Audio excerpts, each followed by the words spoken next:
To protect their daughter, the parents locked her inside a machine barely 10 square meters wide. Even when delivering supplies each day, they would always stay far away. No physical contact was allowed at all. Because the daughter was born with respiratory failure, she could only breathe air filtered by the purification chamber. They thought she'd be stuck in this coffin for life. But then something unexpected happened. That day the chamber suddenly lit up. Even scarier, they saw through the glass a yellow gas suddenly pouring into the streets, and all that gas was being released from the city's sewer system. Anyone who inhaled it collapsed instantly. The father, who was outside, was completely stunned. But before he could even take a step, a much larger gas cloud came rushing toward him. In just a blink, it was already right in front of him. The streets descended into total chaos. The man ran for his life toward home. When he got there, he quickly pulled his wife away from the window. The next second, the gas cloud blurred the glass, and it seeped into the house through every crack. Thankfully, the daughter was protected by the chamber. The man switched it to power-saving mode, then grabbed his wife and rushed to escape. Seeing the gas surging up the building, they had no choice but to run to the higher floors. Eventually they made it to the rooftop. An elderly couple lived there. They kindly let them in without hesitation. The mother quickly grabbed the radio to ask how her daughter was. Once she knew everything was fine, she finally let out a sigh of relief. They stepped out onto the balcony. Looking at the horror beneath their feet, they were speechless. But that wasn't even the worst part. The man climbed up to the roof and looked out across the city. All he saw was a blanket of toxic fog. It looked like paradise, but it was a death trap. The poison had knocked out power across the city. Though the girl was fine inside the chamber, the backup battery wouldn't last the night, so the man planned to hold his breath and go downstairs to swap the battery. He stepped into the hallway and tested a wisp of smoke. The gas was colorless and odorless, but definitely toxic. It would take 15 minutes for a full round trip. No one could hold their breath that long. Then he remembered. An old man downstairs always kept oxygen tanks at home. To save his daughter, he decided to climb down the pipe and risk it. As he reached the fog, he took one deep breath, then held it tight. Soon he reached the right floor, broke the window and got inside. Just as he started looking, he saw someone lying on the ground. He rushed over and realized it was the old man, but he was already dead. The man didn't have time to grieve. He was about to run out of breath himself. Worse yet, the oxygen tank the old man always carried was nowhere to be found. Panic set in. He turned on his flashlight and searched everywhere, but after tearing the place apart, still nothing. Just as he was about to pass out, he finally found a tank in the corner. He wasted no time, strapped on the mask, twisted the valve, and took a deep breath just in time. Once he caught his breath, he packed an extra tank, but just as he was leaving, he heard a sound from the bedroom. Driven by curiosity, he grabbed a hammer and opened the door, only to find a small dog. Strangely, the dog was perfectly fine, and even wagging its tail. Could animals be immune to the gas? But then he saw something that crushed that theory. The mother dog was already dead. Though confused, he didn't have time to think. He rushed back home and swapped in the backup battery for his daughter. He also brought some supplies to find more batteries. He went downstairs again. The silent streets were now filled with corpses. Seeing them foaming at the mouth, he instinctively tightened his mask, then crawled under a car and collected several extra batteries. Just as he was about to leave, he heard a whistle. Curious, he followed the sound and saw a large group passing by. He stepped forward and asked. Turns out they were a military rescue unit. The entire city had fallen. The top officials ordered a sweep before sealing off the zone. The captain noticed his worn-out tank and gave him a fresh bottle of pure oxygen, then told him to follow the team. But the man refused to go. His family was still back home. The captain had no choice but to leave. Just then the man called out and asked for another oxygen kit. He explained his daughter's condition. The gear was extremely expensive, but in the end, the captain gave him another set. Bon courage. Merci.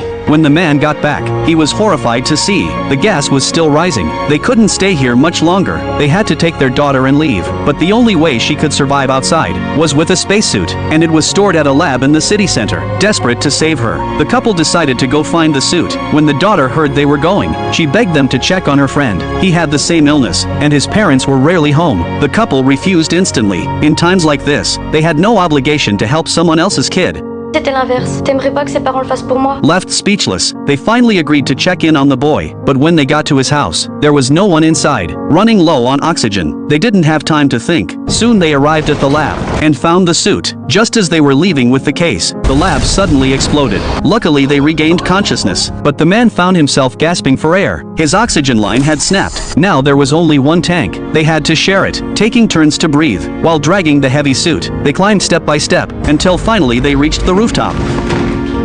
But even this last tank was almost empty. If this kept up, they'd both die. So the man told his wife to go back first. He'd find another way home. The wife was reluctant. She knew without a tank, he wouldn't survive. But thinking of their daughter, she held back her tears and left, not knowing it would be their final goodbye. To save oxygen, the woman sprinted through the streets, but even that wasn't enough. She had to drop the tank and hold her breath, dragging the case up to the top floor. Luckily, she made it back in time, but what she saw next was even more crushing than the gas. The suit was ruined in the explosion. It had a huge hole. All their effort was for nothing. She collapsed in despair. Meanwhile, the man was hurrying back across the rooftops when he saw a dead body. The long trail of blood clearly showed it was a murder. He took a deep breath and stepped inside. Someone had definitely lived there. There was food and oxygen tanks. He looked around carefully, and after making sure no one was around, he picked up the tank and got ready to leave. But just as he reached the door, a man in a police uniform walked in and ordered him to drop the tank, but the man could tell it didn't belong to him. This cop had stolen it and killed for it. Exposed, the cop stopped pretending. He slowly reached for his gun, but the man acted first, strapped on his mask, and shoved the cop into the gas. They fought fiercely. The gun fell to the floor. The cop lunged for it, but the man grabbed him from behind. Without a mask, he lasted only 3 seconds. Before collapsing, the man felt no joy. He knew if he hadn't done it, he'd be the one dead. He got up and rushed back home. Meanwhile, his wife noticed the chamber's battery was nearly dead, with no sign of her husband. She panicked and decided to risk it to change the battery herself. Staring at the deadly hallway, she took a deep breath and ran into the gas. She moved fast, but the gas moved faster. Her daughter saw her through the chamber window, panicking without a mask, but the mother had no time to explain. She quickly changed the battery, and when the lights came on, she finally felt relief. But before leaving, she stared deeply at her daughter. As if sensing something, she didn't rush back upstairs. She just watched. Finally, urged by her daughter, she turned and walked away. It was a long time before the man finally returned, but when he saw what lay before him, he froze, slowly approached in disbelief, and behind his mask, his face was soaked with tears. His wife was lying there, already gone. He broke down. But the living must carry on. Before he could collect himself, his daughter's voice came through the radio. He knew he couldn't hide it. He also knew he had to be the one to say it. But when he tried, he just couldn't speak. He didn't want to accept she was gone. Eventually he walked to the balcony and told his daughter the truth. She curled up in a corner, too heartbroken to speak. For the first time, she felt like a burden. Then a small earthquake shook the house. The gas began rising faster. The home was about to be completely lost. The man decided to head out again, to find more suits for the old couple, but they smiled and shook their heads. They were already near the end of their lives. They didn't want to take away supplies from the young. He held his wife's hand and waited quietly for the end. Tu trouves vraiment que tu as eu une belle vie avec moi? S'il y a bien une chose au monde qui est vraie, ma douce, c'est que j'ai été le plus heureux des hommes en vivant avec toi. Meanwhile, the man found a top-grade suit inside a truck for his daughter. Fearing he might be too late, he grabbed an electric scooter and sped back, but the fog was thick and he was going too fast. Suddenly a boy ran out. The man swerved and was thrown off. His head slammed into a metal drum and he blacked out. No telling how long had passed. He limped forward with a radio, calling for his daughter, but got no answer. Thinking she had died, he collapsed and waited to die. But then, two shadows appeared in the fog. He stood up in disbelief, and what happened next felt like a dream. His daughter came running toward him, alive and well. Her friend's chamber had run out of power long ago, but they discovered they were immune to the gas. The man was overjoyed, but then, he took off his mask. Papa, qu'est-ce que tu fais? And for the first time, he kissed his daughter's cheek. Je l'avais dit, je sais. But when the man woke up again, he and his daughter had switched places. Now it was him inside the chamber, and his daughter. Oui, papa, j'arrive.